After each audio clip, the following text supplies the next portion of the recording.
Good morning, good afternoon and good evening everyone. और मेरी तरफ से डॉक्टर अनीला की तरफ से सब मेरे डॉक्टर्स कम्युनिटी को बहुत बहुत सलाम। मैं आपको आज जो है ये आप देख रहे होंगे स्क्रीन पे एक किताब। आज मैं आपको बताऊंगी कि हमें जो है क्लिनिकल एग्जामिनेशन के लिए कौन कौन सी जो है वाइवा या क्लिनिकल एग्ज़ाम जब हमारा होता है तो हमें कौन से उसकी ज़रूरत होती है, किताबों की जो है हमें रिकमेंडेशन कौन कौन सी होनी चाहिए। तो ये जो है आपके जो सामने है ये किताब स्क्रीन पे, ये है डॉक्टर शाज़िया उस्मान खटक की। और ये किताब long case obs and gynae के लिए बहुत ज़्यादा जो है वो हेल्पफुल है। और ये किस तरह हेल्पफुल है ये मैं आपको बताऊंगी। और अगर आपने थ्योरी एग्ज़ाम पास कर लिया हुआ है तो आपने ज़रूर जो है थ्योरी के लिए आपने ड्यूहर्ट्स और एविडेंस बेस्ड, ये तो बहुत ज़रूरी हैं, इनको आपने पढ़ा होगा। और इसके अलावा भी दूसरी हो सकता है बुक्स आपने पढ़ी हो, लेकिन जो मेन है, जो हमारा मेन एग्ज़ाम आता है वो ड्यूहर्ट्स और एविडेंस बेस से आता है। और एमसीक्यूज़, अब तो एमसीक्यूज़ पैटर्न हो गया है, पहले तो शॉर्ट बुक्स थी तो वो मैं उस वक्त आपको बता देती थी, लेकिन अब शॉर्ट बुक्स का इतना वो नहीं है, अब तो एमसीक्यू है। तो लेकिन एमसीक्यू के लिए भी आपकी थॉरो जो है स्टडी होनी चाहिए, जिसके लिए ड्यूहर्ट्स और एविडेंस बेस्ड मेडिसिन जो है ये दो बुक कर लें, पकड़ लें, तो आपकी थ्योरी जो है आसानी से निकल सकती है, चाहे वो एमसीक्यूज़ हो। फिर बहुत अच्छा होगा कि एमसीक्यूज़ की जो है मुख्तलिफ ऑप्शन गायनी की बुक्स होती हैं तो उससे आप प्रैक्टिस कर लें। तो अभी मैं आपको जो है बता रही हूँ वाइवा के लिए, वाइवा के या क्लिनिकल एग्जामिनेशन के लिहाज से कौन सी हैं, टॉक्स की कौन सी है वो भी बताऊंगी। ये मैंने ये शाज़िया खटक की किताब को इसलिए स्क्रीन पे रखा है ताकि आप लोगों को याद रहे कि ये बहुत इम्पॉर्टेंट बुक है। और इसी को आप अपना वो एक बना के इससे आप बहुत अच्छी तरह गाइडेंस ले सकते हैं। इससे मैं जो है इसमें भी तकरीबन वही बातें हैं जो कि शॉर्ट करके और कहीं पे बहुत तफसील से बताई गई हैं, लेकिन सबसे ज़्यादा जो है वो आपको इसमें से मैं बताऊंगी कि क्या तरीक़ेकार है, इसमें से कैसे आपने अपने पॉइंट्स बनाने हैं एग्ज़ाम पास करने के।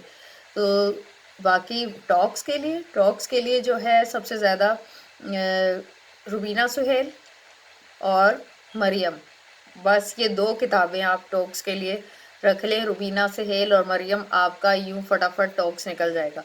और इसके अलावा मैंने अपनी कल की वीडियो में भी बताया था कि आपको वीडियोस देखनी है, आपका चाहे थ्योरी एग्ज़ाम हो चाहे आपका जो है क्लिनिकल एग्ज़ाम हो, आपको साथ साथ वीडियोस ज़रूर देखनी हैं। यूट्यूब पे हर टॉपिक की वीडियो मिल जाती हैं, ये आपके लिए बहुत हेल्पफुल साबित होंगी। क्योंकि जब आप कोई चीज़ रीड कर रहे होते हैं, जब आप उसको सामने देख लेते हैं अपने, तो बहुत ज़्यादा जो है इफ़ेक्ट का उसकी कुछ और ही बात होती है। फॉर एग्ज़ाम्पल, अगर आपने पाकिस्तान में या किसी बाहर के ममालिक में, कहीं भी पाकिस्तान की मिसाल लेते हैं, अगर आपने पाकिस्तान में सिर्फ जो है मरी इस्लामाबाद के बारे में सिर्फ सुना है, या फिर जो नॉर्दर्न एरियाज़ हैं उनके बारे में सिर्फ आपने सुना है और यहाँ कहीं पढ़ा है किसी आर्टिकल में, अखबार में उनके बारे में, लेकिन आप उस जगह गए नहीं हैं, तो वो आपको इतनी याद नहीं रहेगी। जब आप वहाँ का विज़िट कर लोगे तो वो आपको याद रहेगी। आपको विज़िट करने से, देखने से एक एक चीज़ आपके माइंड में बैठ जाएगी कि यहाँ हमने ये खाया था, या हम यहाँ गए थे, वो यहाँ ये वाक़या हुआ था। इसी तरह इसी चीज़ को लेकर आप अपने जो है स्टडी में भी इसी चीज़ को मद्देनज़र रखें, इसको पॉइंट बनाएं कि किस तरीके से जब हम पढ़ते हैं बुक में से तो वो उसी वक्त हमें उस वक्त के लिए याद रहता है, दूसरे तीसरे दिन बहुत सी चीज़ें उसमें से भूल भी सकती हैं। तो लेकिन जब हम पेशेंट पे देखते हैं या हम वीडियो देखते हैं तो हमें वो चीज़ें ज़्यादा, हमारा जो है माइंड जो है, इंसानी दिमाग इस तरह बना हुआ है, खुदावंद ने बनाए कि वो उसको कैच करता है। ठीक है, सुनने से अलग इफ़ेक्ट होते हैं, और देखने से, सुनने से, और जो है अपने सामने देखने से, फेस टू फेस। तो इन सब चीज़ों, ये बहुत सारी चीज़ें जो हैं मैटर करती हैं। तो उसके लिए ये कि मैं आपको ये बताती हूँ कि बहुत से लोग जो हैं स्ट्रगल कर रहे हैं, बहुत सी हमारी डॉक्टर्स बहनें और भाई गायनी ऑप्स या जिस भी उसमें हो फील्ड में, एनेस्थीसिया हो, मेडिसन हो, सर्जरी हो, जिसकी भी वो एग्ज़ाम्स और वाइवा वगैरह दे रहे हैं, तो उनको ये सारी चीज़ें जो हैं इनको समझना होगा। ये सारी चीज़ें बहुत इफ़ेक्ट करती हैं और हेल्पफुल साबित होती हैं हमें किसी भी एग्ज़ाम में पास कराने के लिए। तो आप, अगर आप जो हैं आप कहीं जॉब करते हैं, जिस भी जगह पे कोई भी डॉक्टर जहाँ भी जॉब करता है, तो वो ऐसा नहीं होता कि उसकी रोज़मर्रा की एक्सपीरियंस में कोई ऐसी बातें नहीं आ रही कि जो वो भूल जाए, चाहे वो टीचिंग इंस्टीट्यूट हो या ना हो। टीचिंग इंस्टीट्यूट में हम तब तक होते हैं या तो हमारी गवर्नमेंट जॉब हो जाए, या फिर जो है हम ट्रेनिंग कर रहे हों, ठीक है, तब तक हम उन इंस्टीट्यूट्स में होते हैं। वो भी हर इंस्टीट्यूट की, प्राइवेट और गवर्नमेंट, सबकी अलग अलग जो है ट्रेनिंग होती है। अगर पोस्ट ग्रेजुएट ट्रेनिंग होती, सबकी अलग अलग तरीके से होती है। बहुत दफ़ा चांस ही नहीं मिलता है, बहुत सी चीज़ें सीखने से इंसान रह जाता है। बहुत कुछ, बहुत सारे फैक्टर्स हैं जो इफ़ेक्ट करते हैं। इसके लिए जितना बोलो सारे ही आप लोग सब डॉक्टर हैं, आप सबके साथ ये सारे जो है, आप इन सारी चीज़ों में से गुजरे हैं स्टेप बाय स्टेप, आप सबको पता है कि क्या होता है। और अगर इंसान टीचिंग इंस्टीट्यूट को निकालो, अगर आपने जो है आप एग्ज़ाम दे रहे हो, आपने अपनी ट्रेनिंग कंप्लीट कर ली है, अब आप किसी जो है प्राइवेट सेटअप में कहीं जॉब कर रहे हैं, और तो फिर वहाँ क्या चीज़ हेल्पफुल हो सकती है? वहाँ आप ओपीडीज़ में बैठते हैं, अपने आउट पेशेंट डिपार्टमेंट में, ऑफिसेज़ में अपने आप पेशेंट देखते हैं रोज़मर्रा के। अगर आप ऑपरेशन करते हैं, डिलीवरीज़ करवाते हैं, और जो है दूसरे प्रोसीजर्स करते हैं, तो आप ये सब कुछ कर रही होती रोज़ाना के रूटीन में। तो आप उसको उस तरीके से कभी भी खुदारा डॉक्टर को जो है वो डॉक्टर में, और जो है क्या कहते हैं, अनएजुकेटेड जो हेल्थ केयर लोग होते हैं, उनमें फ़र्क होना चाहिए और नज़र आना चाहिए। तो आप डॉक्टर्स को अपनी किताब कभी भी नहीं छोड़नी चाहिए, ज़रूर पढ़नी चाहिए साथ साथ। आपने जो अपने ट्रेनिंग में सीखा था या आपने किताब में पढ़ा है, आप अगर उसको अपनी प्रैक्टिस में शामिल कर लें तो बहुत ज़बरदस्त हो जाएगा। जैसे फॉर एग्ज़ाम्पल, हम सीबीसी जिस भी ओपीडी में बैठते हैं प्राइवेट में, वहाँ पर सीबीसी क्या, दूसरे भी बहुत से टेस्ट हम देखते हैं एज अ डॉक्टर, हमारे पास आते हैं, पेशेंट की रिपोर्ट्स आती हैं।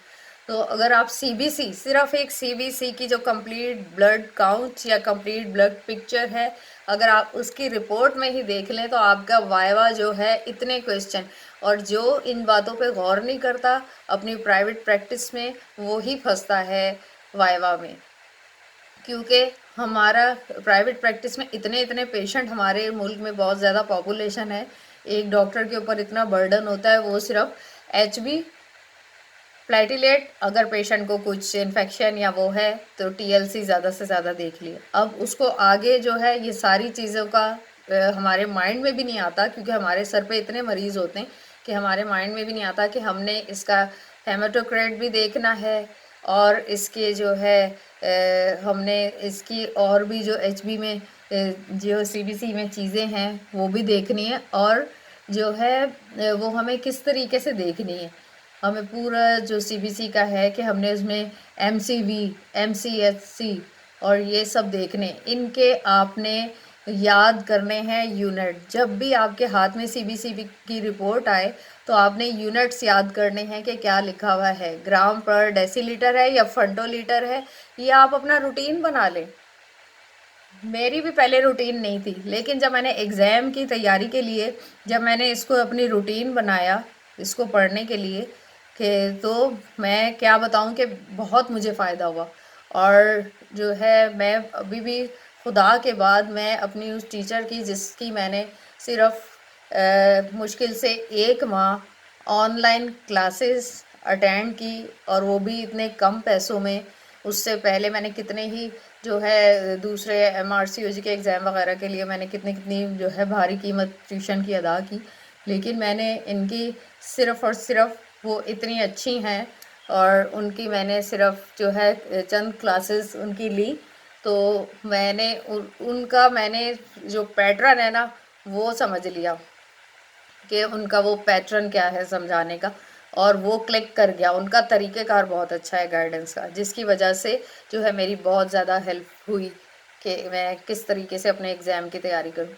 तो बहरहाल मैं आपको बता रही थी कि हमने किस तरीके से जो है एक लॉन्ग केस और क्लिनिकल और उसको कैसे लेकर चलना है, कैसे समझना है। अगर टोक्स के लिए आपको तैयारी करनी है तो आपकी रुबीना, सुहेल और मरियम काफ़ी हैं, इधर उधर जाने की ज़रूरत नहीं। और यूट्यूब की छोटी छोटी वीडियोस हैं यूट्यूब पे कि ब्रीस्ट डिलीवरी कैसे हो रही है, नॉर्मल लेबर डिलीवरी कैसी हो रही है, और इंस्ट्रूमेंटल डिलीवरी कैसी हो रही है, एपिजियोटमी कैसी हो रही है, और जो है स्टिचेस कैसे लगा रहे हैं, नॉट्स कैसे लगा रहे हैं। ये सब यूट्यूब पे आपको एक से बढ़कर एक मिल जाएगा। उसमें से कोई भी एक एक सेलेक्ट कर लें और उसको वक्तन फ़वक्तन देखा करें। और ये कि इवन के पीपीएच मैनेजमेंट, इन सब की जो है ना यूट्यूब पे वीडियो हैं, ये आप वीडियोस में भी देखें। और क्योंकि वीडियोस में जो होता है वो प्रोटोकॉल के लिहाज से आपको सिखा रहे और बता रहे होते हैं, जो कि हम अपनी रूटीन क्लिनिकल प्रैक्टिस में ये सब चीज़ें इस्तेमाल नहीं करते। लेकिन अगर आप इसको अपना वो बना लेंगे, एक दफ़ा आप अपने किसी प्राइवेट हॉस्पिटल में जॉब करते हैं और वहाँ आप अपना ये रूटीन बना लेंगे कि जैसे ही पेशेंट पीपीएस में जाती है तो आपने कैसे ऑब्स्टेट्रिकल इमरजेंसी को कैसे डील किया।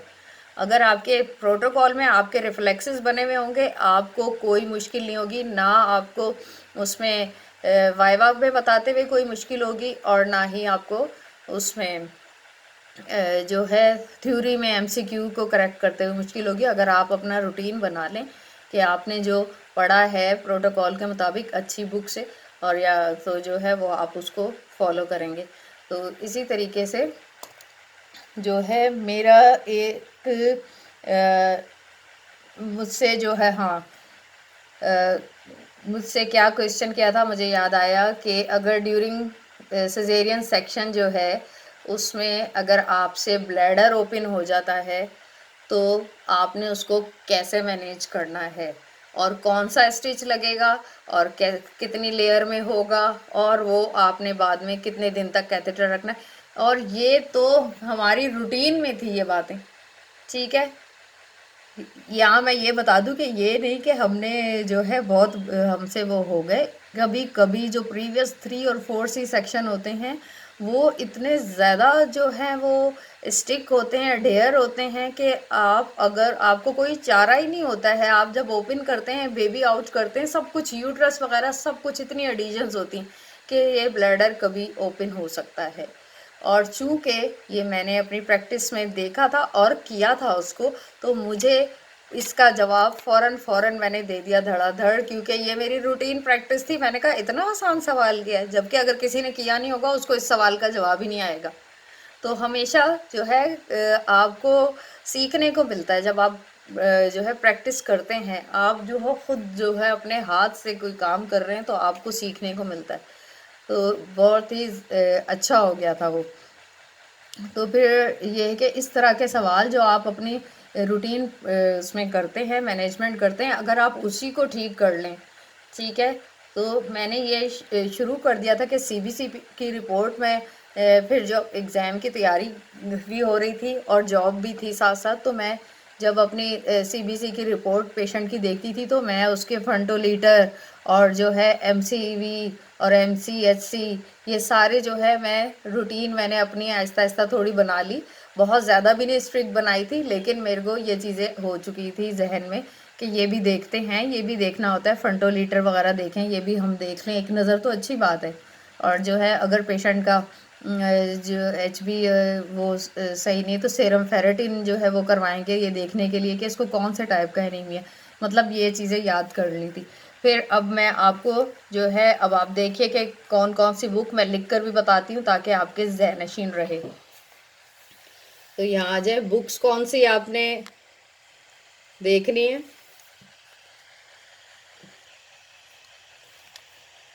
Books for talks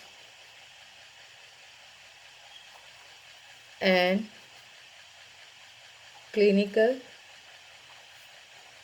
long case. ठीक है, टोक्स के लिए मैंने आपको 2 बता दी हैं, Rubina Suhel and Maryam. Long case के लिए शाजिया खटक। ये जो शाजिया खटक है, इनका जो है पैटर्न बहुत अच्छा इन्होंने बताया हुआ है। इससे बहुत ज़्यादा आप इसको गौर से पढ़ें, आप इसको बार बार पढ़ें इनकी किताब को। और मैं आपको बताती हूँ कि उसमें से ही पॉइंट्स आपको हिस्ट्री लेने के, जब आपका एग्ज़ाम होगा तो आपको आ जाएंगे कि किस तरह। तो आपने जो है, ये आपका एक पेपर हो गया। जब आप हिस्ट्री लेने के लिए आप शाजिया खटक की बुक में से देखना, और ये पॉइंट आपको उसमें भी मिलेंगे। और इनको मैंने किस तरीके से निकाल कर जो है बताती हूँ मैं आपको, कि उसमें सबसे ऊपर आपको हर टॉपिक की जो है उन्होंने बहुत अच्छा किया है कि बार बार दोहराया है ताकि हमें याद हो जाए। ये बात बहुत अच्छी है कि बार बार दोहराने से हमें याद हो जाएगा। ठीक है, बायोडेटा आपने यूं लाइन खींच लें बायोडेटा की, और फिर आपने प्रेजेंटिंग कंप्लेन, सही है, जिसमें आ जाएगी हिस्ट्री ऑफ प्रेजेंटिंग इलनेस, सही। उसके बाद आ जाएगा ऑप्स या गायनी की हिस्ट्री। ठीक है, तो जो है सबसे पहले इन चीज़ों को आपने देखना है।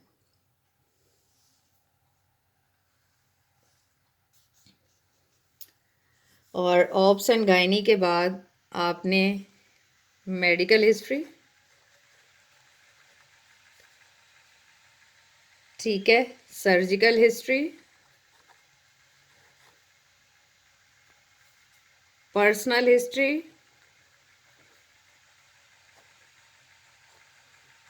फैमिली हिस्ट्री,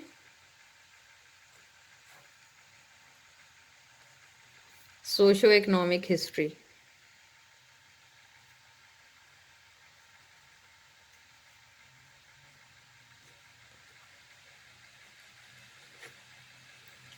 डॉक्टर्स की ऐसी राइटिंग होती, मेरी राइटिंग को कोई माइंड ना करे, बल्कि सीखे कि क्या सिखा। ठीक है, बायोडेटा में आपने क्या क्या पूछना है पेशेंट से, पेशेंट नेम, ठीक है, यहाँ पेशेंट और यहाँ उसके हस्बैंड। ठीक है, ये 2 आपने बातें याद रखनी है, husband name, patient name, husband name. ठीक है, और फिर आपने और क्या करना है,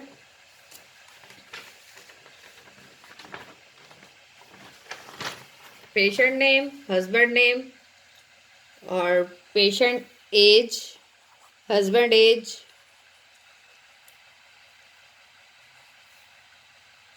पेशेंट एजुकेशन, हस्बैंड एजुकेशन,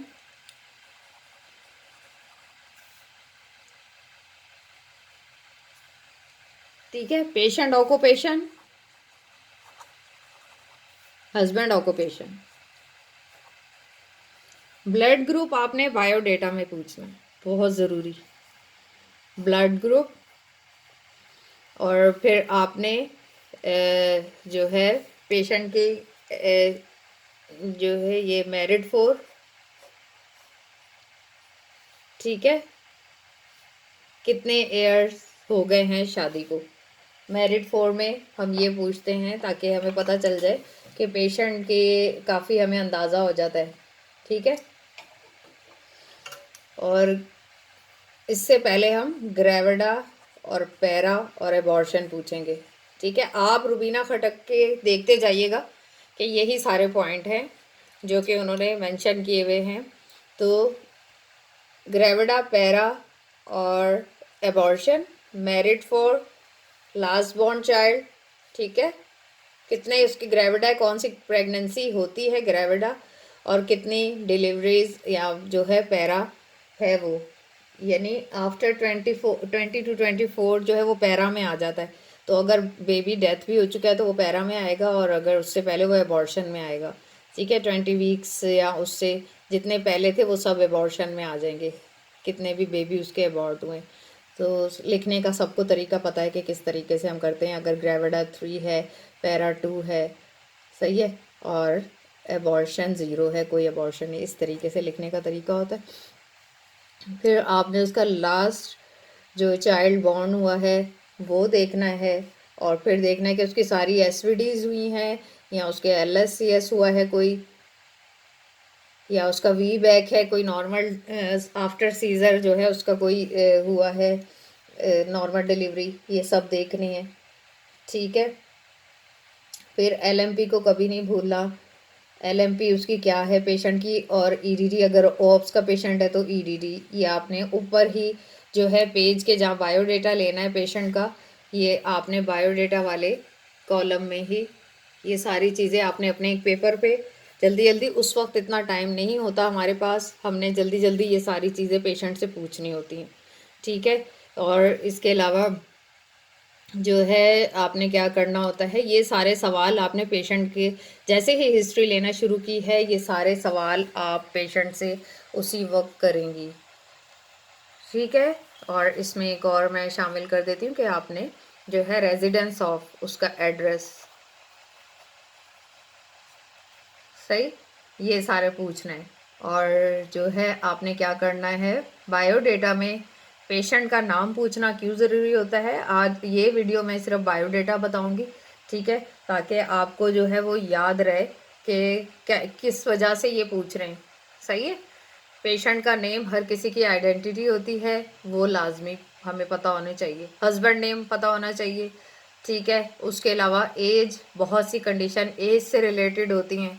ठीक है। इससे हमें पता चल सकता है पेशेंट के बारे में, डायग्नोज में आसानी होती है कि ये इस एज में ये वाली, अगर हमने पढ़ा हुआ है अच्छी तरह, हमें पता चल जाएगा कि जो है इस एज में अगर फ़र्ज़ करें कि प्री एक्लेम्शिया है, हाई ब्लड प्रेशर है और पेशेंट की एज बहुत छोटी है, तो हमें, या बहुत बड़ी एल्डरली प्राइमरी ग्रेविडा है, तो हमें पता चल जाएगा कि एज जो है पेशेंट की, तो वो जो है इफ़ेक्ट कर रही है। ठीक है। उसकी वजह से हो रहा है एज फैक्टर, ये फैक्टर्स हैं सारे, रिस्क फैक्टर हमें पता चलते हैं इनसे। एजुकेशन से हमें बहुत ज़्यादा फ़र्क पड़ता है कि पेशेंट की अंडरस्टैंडिंग पता चल जाती है। अगर एजुकेटेड पेशेंट होते हैं वो जल्दी आपकी बात को समझ लेंगे, अंडरस्टैंड कर लेंगे, और एज़ कम्पेयर टू जो बिल्कुल ही जिन्होंने कभी भी नहीं पढ़ा, अगर गांव वगैरह पेरिफेरी में आप जाते हैं, पेशेंट को समझाना काफ़ी मुश्किलों से, और ऐसे इवन के हमारे पास सिटी में भी आते हैं ऐसे पेशेंट जो बिल्कुल भी पढ़े लिखे नहीं होते, तो उनको अपनी बात समझाने में डॉक्टर को काफ़ी जो है वक्त लगता है। और इसके अलावा जो है एजुकेशन मैटर्स करती है, उसके मेंटली और उसके जो है ग्रोथ पे और पेशेंट की पर्सनैलिटी पे इफ़ेक्ट डालती है। ऑक्यूपेशन हमने ज़रूर देखना है, कुछ डिजीज़ जो होती हैं वो ऑक्यूपेशन से रिलेटेड होती हैं। ठीक है। मेल और फीमेल दोनों की बात बता रही हूँ मैं, ख़ास तौर पे मेल ऑक्यूपेशन से। और जो है कि वो घर पे रहती है, ज़्यादातर हमारे जो है कल्चर में लोग जो हैं घरेलू होती हैं औरतें, जो हमारे पास पेशेंट आते हैं, तो उस अगर वो हाउस वाइफ है तो हाउस वाइफ लिखना है, अगर वो स्कूल टीचर है लिखना है स्कूल टीचर है, क्योंकि बहुत सी उसकी कंडीशन है जो कि उससे हमें डायग्नोसिस में आसानी होती है। इसके अलावा एड्रेस, वो कहाँ के रहने वाले हैं, कैसा एरिया है वो, क्या वहाँ पर जो है हाइजेनिक एरिया है, या फिर बिल्कुल जो है ऐसा है स्लम एरिया है, कि कुछ जो है एनवायरमेंटल फैक्टर है वो पेशेंट की सेहत पे असरअंदाज हो रहे हैं, इससे हमें, और पेशेंट कहाँ रहती, वो कितनी हॉस्पिटल में उसकी जो है वो कितनी जल्दी पहुंच सकते हैं अगर कोई मसला हो, ये सारा चीज़ें देखनी पड़ती। और हस्बैंड का नेम, हस्बैंड की एज, और जो है और एजुकेशन, ऑक्यूपेशन, बहुत सी जो कंजेनाइटल जो डिफॉर्मेटिज़ होती हैं वो मेल और फीमेल की एज से भी रिलेटेड होती हैं, कि अगर उनकी बड़ी एज में शादी हुई है तो उनके बच्चों में जो कंजेनाइटल एबनॉर्मेलिटी होने के चांस होते हैं। जो है 100% नहीं ये बात, लेकिन फिर भी चांस होते हैं, जो कि देखा गया है। तो रिसर्च से जो बातें मालूम होती हैं वही किताबों में लिखी जाती। और इसके अलावा ब्लड ग्रुप पेशेंट का मालूम होना बहुत ज़रूरी है। पहली ही नज़र में ब्लड ग्रुप हमें पता हो तो हम जो है आसानी से जो है, बहुत सी डिजीज़ जो हैं वो ब्लड ग्रुप से जो है अटैच्ड होती हैं, बहुत सी एसोसिएट होती हैं कि नेगेटिव ब्लड ग्रुप है या पॉजिटिव है।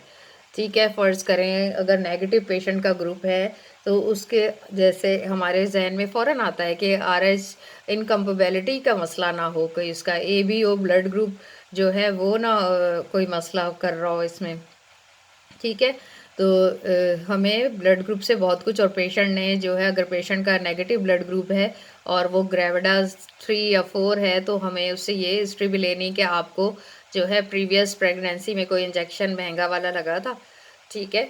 और जो है क्योंकि ये प्रिवेंट करता है ब्लीडिंग डिसऑर्डर्स को नेक्स्ट जो बेबी के लिए, और ये हम सब जो हैं जो प्रैक्टिस में हैं वो लोग जानते हैं इसके बारे में। तो इन चीज़ों की चीज़ें बहुत मैटर करती हैं कि हमें ब्लड ग्रुप जो है पता हो।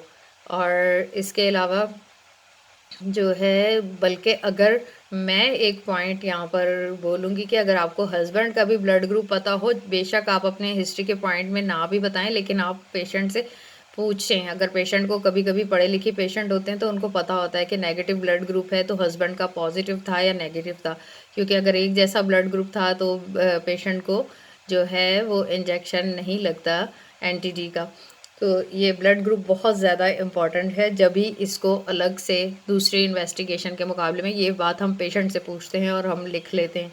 और जो है इसके अलावा आपने देखना है कि वो ग्रेविडा क्या है, पैरा क्या है, उसके कितने अबॉर्शन हुए हैं, वो उसको मैरिड को कितना अरसा हुआ है, ठीक है?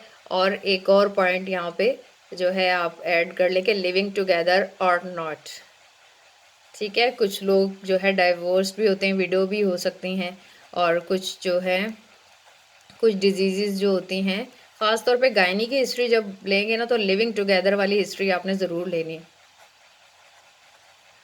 ठीक है? कि वो साथ रहते हैं या नहीं रहते, हस्बैंड एंड वाइफ, या इनफर्टिलिटी की हिस्ट्री हो, ठीक है? गायनी में इनफर्टिलिटी का जो टॉपिक है, तो अगर आप इसमें इनफर्टिलिटी का पेशेंट आ गया है तो आपको ज़रूर पता होना चाहिए कि वो जो है साथ रहते हैं या नहीं रहते, और हस्बैंड और वाइफ की फ़र्स्ट मैरिज है या सेकंड मैरिज है।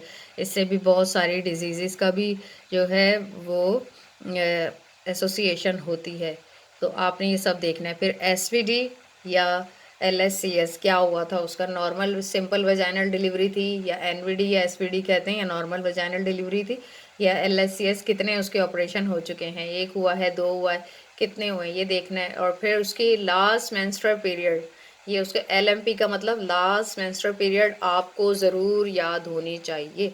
फ़र्ज़ करें किसी की जो है 14 अगस्त 2020 ही, ठीक है? और फिर वो उससे आपका ड्यूरेशन ऑफ प्रेगनेंसी आपको जो है पता चल जाएगा, सही है? ईडीडी आप निकाल लेंगे, ईडीडी निकालने का सबको तरीका आता है, ठीक है? 2-3 तरीकों से निकाल सकते हैं। कैलेंडर भी लेकर जाने की आपको इजाज़त होती है कि आप जो है ऑप्स कैलेंडर आपके पास है, तो आप उससे भी कर सकते हैं, और आप पेशेंट की डेट से भी कर सकते हैं, और आप अल्ट्रासाउंड से भी कर सकते हैं। ये एक अलग वीडियो बनाऊँगी कि ईडीडी देखने का जो है वो कैसे होता है, और बेशुमार वीडियोज़ हैं इसके बारे में, और किताबों में हम लोग पढ़ते हैं, रूटीन में हमें सबको पता होता है। हमने उसकी expected date of delivery EDD means हमने ये निकाल ली पेशेंट की, और फिर उसके बाद हमने जो है उसकी गेस्टेशनल एज जो है वो हमें पता चल गई, ठीक है? गेस्टेशनल एज कितनी है उस वक्त, सही है? पेशेंट से पूछ लिया सब कुछ, तो जो है ये। और इसके अलावा हिस्ट्री ऑफ प्रेजेंटिंग इलनेस में हमने क्या क्या जो है देखना है, हमने ऑनसेट, आप रुबीना जो है ये शाजिया खटक को गौर से पढ़ना, उसने ऑनसेट, ड्यूरेशन, सीवियरिटी और रिस्क फैक्टर, ठीक है? अगर आपको ये हेडिंग नहीं भी मिले तो आपको लिखा हुए में पता चल जाएगा कि उसने इसी तरीके से जो है हमें समझाया हुआ है बुक में कि ऑनसेट जो है कि कब हुआ था, पेशेंट से पूछना है ये कब से है आपको मसला, ठीक है? HOPI history of presenting illness, ठीक है? तो इसमें आपने HOPI में हम तफसील से पेशेंट की बातें लिखते हैं, ठीक है? तो इसलिए उसमें हमने ऑनसेट देखना होता है कि पेशेंट को कोई भी मसले का ऑनसेट कब से शुरू हुआ, उसमें ड्यूरेशन देखना होता है कितने ड्यूरेशन से शुरू, कब से हुआ है, ठीक है? स्टार्ट, और इसका ड्यूरेशन क्या है, कितने, 1 महीना हो गया, 1 मंथ हो गया है, और 2 मंथ हो गया है, ठीक है? ड्यूरेशन, उसकी जो भी कंप्लेन है उसकी ड्यूरेशन क्या है, 1 महीने से 1 हफ्ते से उसकी ड्यूरेशन, और सीवियरिटी, और ये कि वो कितना ज़्यादा सीवियर उसका इफेक्ट हुआ है, सीवियरिटी देखनी। ठीक है। और उसके बाद रिस्क फैक्टर, कि वो कौन कौन से जो है रिस्क फैक्टर, हम पेशेंट से हिस्ट्री लेंगे, यहीं पे हमें पता चल जाएगा कि उसके रिस्क फैक्टर क्या थे, कि उसने जो है कोई बेएहतियाती की, उससे हमने जल्दी जल्दी क्वेश्चन करने हैं पेशेंट से। ठीक है। और फिर उसके लिहाज से हमने अपने पॉइंट बनाते जाने कि रिस्क फैक्टर में हमने ये पेशेंट से क्वेश्चन पूछने, ये मैं पूरा आपको बताऊंगी कि रिस्क फैक्टर कौन के किस तरीके से पूछते हैं। ठीक है। और फिर अभी उसके अलावा क्या रह गया कि हमने हिस्ट्री ऑफ प्रेजेंटिंग इलनेस में 2 कॉलम करने हैं। ठीक है। हिस्ट्री ऑफ प्रेजेंटिंग इलनेस में 2 कॉलम करने हैं, एक तो जो है ये, और इस तरफ आप क्या पूछेंगे गौर से देखें, इस पे आप क्या पूछेंगे पेशेंट से। पेशेंट से आपने पूछने ट्रीटमेंट ऑलरेडी, ये सारी हिस्ट्री ऑफ प्रेजेंटिंग इलनेस के पॉइंट है, ऑलरेडी टेकन। हो सकता है पेशेंट आपके पास किसी और हॉस्पिटल या किसी क्लिनिक या कहीं भी जा चुकी हो, फिर वो आपके पास आई है, तो आपने ये लिखना है कि कितनी उसने मेडिसिन ली है, और अब जब वो जिस हॉस्पिटल में, फ़र्ज़ करें जिना में, सिविल में, कहीं भी एडमिट है, तो अब जिस हॉस्पिटल में एडमिट है तो वहाँ उसको ट्रीटमेंट कौन सी मिल रही है। ठीक है ना, ट्रीटमेंट इन हॉस्पिटल। और इसके अलावा उसने ऑलरेडी कौन सी मेडिसिन ली है और कौन सी उसको हॉस्पिटल में मेडिसिन मिली है। ठीक है। और उसके अलावा उसको इफ़ेक्ट क्या हो रहे हैं उस ट्रीटमेंट के, उसको कोई फ़ायदा भी हो रहा है, ये आपने पेशेंट से पूछना है। ठीक है ना, ये लिखने में बहुत पॉइंट है लेकिन पूछने में ये बहुत कम है। जितनी जल्दी जल्दी पूछोगे आपके सारे पॉइंट आते जाएंगे आपके पास। लिखने में ज़्यादा टाइम लगता है लेकिन बोलने में और पूछने में कम। अब आपने एक अपने 2 पेपर आपके पास, अगर आप खुद लिख लेंगे तब भी सही है, वरना वहाँ से पेपर मिलेगा तो आपने जल्दी से कॉलम्स अपने सेट करने। यहाँ पे आपने क्या करना है, यहाँ पे आपने एग्जामिनेशन, दूसरे पेज पे एग्जामिनेशन, इन्वेस्टिगेशन, प्रॉब्लम्स। ठीक है। और प्रॉब्लम्स उसमें डायग्नोसिस और मैनेजमेंट आ जाएगा सारा।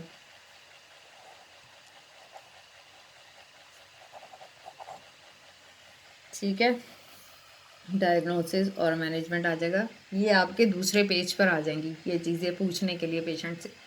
ठीक। अब आप सोच रहे होंगे इसमें एक और बता दूं कि और क्या था। हाँ, और मेन पॉइंट था कि आपने जर्नल फिजिकल एग्जामिनेशन, सही है, जर्नल फिजिकल एग्जामिनेशन जो